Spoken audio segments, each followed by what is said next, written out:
Το ουρολογικό τμήμα του Ιασό General είναι στελεχωμένο με καταξιωμένους γιατρούς, έμπειρο προσωπικό και υπερσύγχρονο εξοπλισμό, ώστε να παρέχεται έγκυρη διάγνωση και θεραπεία όλων των παθήσεων του ουροποιητικού και του γεννητικού συστήματος με ή χωρίς χειρουργική επέμβαση.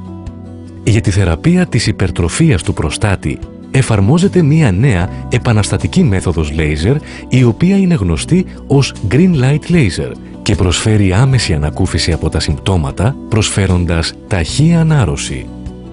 Υπερτροφία του προστάτη. Συμπτώματα. Αίσθημα ότι η κίστη δεν είναι ποτέ άδεια, ακόμη και μετά την ούρηση.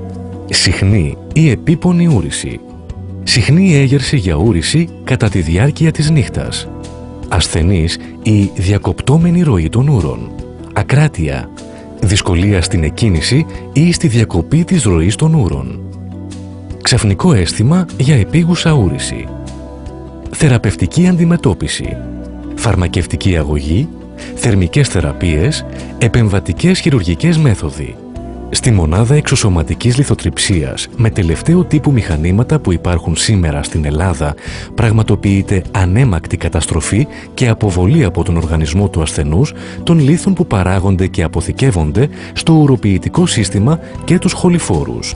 Στην ενδοσκοπική μονάδα εκτελούνται όλες οι διουρηθρικές επεμβάσεις του ουροποιητικού συστήματος με τον πιο σύγχρονο εξοπλισμό, όπως ενδοσκοπική αφαίρεση λίθων νεφρού με λέιζερ, διαδερμική χειρουργική του νεφρού, ενδοσωματικοί λιθοτρύπτες με λέιζερ και ηλεκτροϊδραυλικά κύματα.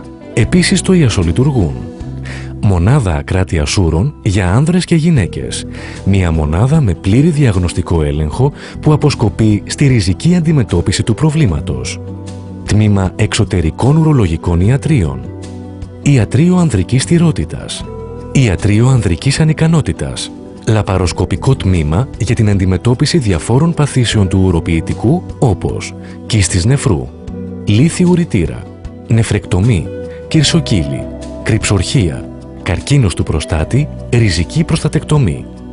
Οι σύγχρονες μέθοδοι αποκατάστασης και θεραπείας γίνονται πλέον χωρίς ανοιχτές χειρουργικές επεμβάσεις και ο ασθενής επανέρχεται σε 1 με 2 ημέρες στις καθημερινές του δραστηριότητες.